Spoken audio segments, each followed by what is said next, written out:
Hello everyone, my name is मिशेक and welcome back to my channel. कई सारे non Christians को हमेशा से क्रिश्चियनिटी को लेके एक डाउट रहता है कि क्रिश्चियंस लोग शराब पीते होंगे, और क्रिश्चियनिटी में शराब पीना एक कॉमन बात मानी जाती है। जब कभी भी किसी भी क्रिश्चियन फैमिली की गैदरिंग होती है तो वहाँ वाइन का होना बहुत कॉमन सी चीज़ मानी जाती है। तो बहुत से लोग को ऐसा भी लगता है कि अरे भाई, अगर तू क्रिश्चियन है तो तू पक्का शराब पीता होगा, और तुम लोग की फैमिली भी सपोर्ट करती होगी शराब को पीने में, और प्रभु यीशु मसीह ने भी शराब पिया था तो तुम लोगों में शराब पीना बहुत कॉमन है। तो ऐसा बहुत से लोग कहते हैं, लेकिन उनको ये नहीं पता कि शराब को बाइबल के नज़रिए से कैसे देखना चाहिए। क्या सचमुच में क्रिश्चियंस शराब पी सकते हैं? क्या बाइबल सपोर्ट करती है वाइन को पीने के लिए? आखिर बाइबल क्या कहती है? सबसे पहले दोस्तों हम ये जानेंगे कि क्या यीशु मसीह ने वाइन को पिया था। कुछ रेफरेंस ऐसे होते हैं कि प्रभु यीशु मसीह ने वहाँ पे ये बात बोली है कि वहाँ वाइन पीना चाहिए, और उन रेफरेंसेस को पढ़ के लोग ये सोचने लगते हैं कि प्रभु यीशु मसीह ने वाइन कंज्यूम किया था। आखिर क्या है वो रेफरेंसेस? चलिए जानते हैं। सबसे पहले हम एक रेफरेंस को देखेंगे, मत्ती रचित सुसमाचार उसका 11वां अध्याय 19वां वचन। मनुष्य का पुत्र खाता पीता आया है और वह कहते हैं देखो पेटू और पियक्कड़ मनुष्य। एक और दूसरा रेफरेंस भी है दोस्तों, उसको भी देखेंगे। लूका रचित सुसमाचार 7वां अध्याय 34वां वचन। मनुष्य का पुत्र खाता पीता आया है और तुम कहते हो देखो पेटू और पियक्कड़। यहाँ मनुष्य का पुत्र खाता पीता आया है, इस शब्द को अगर हम इंग्लिश में देखें तो वहाँ लिखा है wine, and everyone knows what does wine mean. तो गुरु ने ही वाइन पिया था तो उसके फॉलोअर्स भी वाइन पी सकते हैं। क्या यीशु मसीह ने सचमुच में इन रेफरेंसेस के अकॉर्डिंग वाइन पिया था? जो बात हम पढ़ते हैं वो एक्चुअली वैसी की वैसी ही है जिस प्रकार से वो लिखा गया है। इस चीज को समझना सबसे ज्यादा इंपॉर्टेंट है। चलिए इस टॉपिक को थोड़ा और आगे चलते हैं ताकि हमें इस पूरे विषय को लेके कोई कंफ्यूजन ना रह सके। दोस्तों, बाइबल में वाइन शब्द का उपयोग दो चीजों के लिए किया गया है।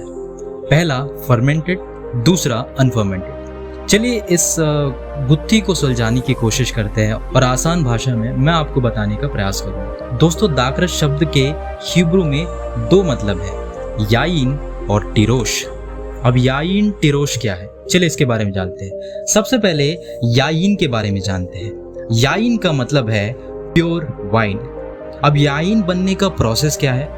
दाखरस को ज्यादा से ज्यादा दिन तक अगर हम रखेंगे तो वो दाखरस खट्टा होने लगता है, जिसे हम फर्मेंटेड भी कहते हैं। तब जाके वो मदिरा बनता है, जिससे कि नशा होने लगता है। चलिए दोस्तों, इस याइन के प्रोसेस को हम थोड़ा और जानते हैं। दाखरस याइन में कैसे बनता है, इस चीज के बारे में थोड़ा और जानेंगे। सबसे पहले ग्रेप जूस जो रहता है, ग्रेप्स रहते हैं ना, काले अंगूर, उनको सबसे पहले तो पैरों से कुचला जाता है, और तब तक कुचलते हैं जब तक वो रस नहीं बन जाता। जब वो रस बन जाते हैं, उसके अंदर के बीज को और उसके बाहर के छिलके को निकाल कर सिर्फ रस के भाग को एक जगह पे रख देते हैं, सुखाने के लिए रख देते हैं।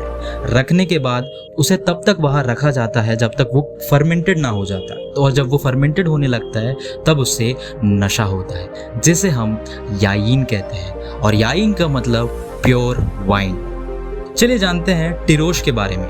दाखरस को हिब्रू बाइबल में टिरोश भी कहा गया है।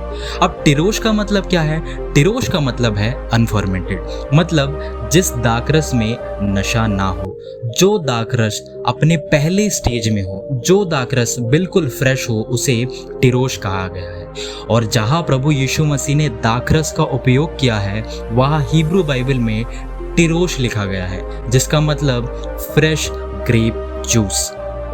मतलब वहाँ पे दाखरस का मतलब मदिरा नहीं है। आपने इंग्लिश बाइबल में पढ़ लिया वाइन है, वाइन का मतलब एग्जैक्टली वाइन नहीं होता। बाइबल में मैंने जिस प्रकार आपको बताया, दो प्रकार के वाइन होते हैं, एक फर्मेंटेड, एक अनफर्मेंटेड। यीशु मसीह ने जो वाइन कंज्यूम किया था और जो वाइन कंज्यूम करने के लिए लोगों को बोलते हैं, वो वाइन अनफर्मेंटेड है, मतलब वो फ्रेश वाइन है, फ्रेश जूस है, फ्रेश ग्रेप जूस है। और यीशु मसीह ने दाखरस पीने के लिए ही क्यों कहा था? यीशु मसीह कह सकते थे एप्पल जूस को पियो, या फिर ये कह सकते थे कि मैंगो जूस को पियो, तरबूज को काटो उसको जूस बना के पियो, ये भी कह सकते थे यीशु मसीह। यीशु मसीह ने मेनली दाखरस पीने के लिए क्यों कहा? यीशु मसीह ने मेनली दाखरस पीने के लिए इसीलिए कहा क्योंकि अगर आपने मिडिल ईस्ट में ट्रैवल किया हो तो वहाँ के पानी के विषय में आप लोग को अच्छे से पता होगा। मिडिल ईस्ट में पानी पोल्यूटेड रहता है, मतलब वहाँ प्योर पानी आपको मिलना बिल्कुल ही असंभव है, क्योंकि वहाँ पे एक धूल मिट्टी वाली जगह है, इसीलिए वहाँ अच्छा पानी नहीं मिलता। और वहाँ पे सबसे ज़्यादा प्रोडक्शन दाखरस का होता है। इवन यहूदी लोग अपने डेली रूटीन में दाखरस का इस्तेमाल करते हैं, और वो कौन सा दाखरस है? वो जो फर्मेंटेड नहीं है, जो अनफर्मेंटेड है, जो टिरोश है, जिसको पी के उनकी हेल्थ भी बहुत अच्छी रहती है। आखिर ग्रेप जूस को ही प्रभु यीशु मसीह ने पीने के लिए हमें क्यों कहा? किसी और चीज़ को भी कह सकते थे। उसका पहला रीज़न तो यह है कि मिडिल ईस्ट में बहुत पानी की बहुत शॉर्टेज है, ऊपर से ग्रेप जूस को पीने से कुछ फ़ायदे हैं। चलिए कुछ फ़ायदों के बारे में जानते हैं। सबसे पहले तो कोलेस्ट्रॉल लेवल मेंटेन रखता है, और ये आपके हार्ट हेल्थ लेवल को भी मेंटेन करता है, और आपको कैंसर से बचाता है, और आपके हार्ट को ब्लड क्लॉट के रिस्क से भी सेव करता है।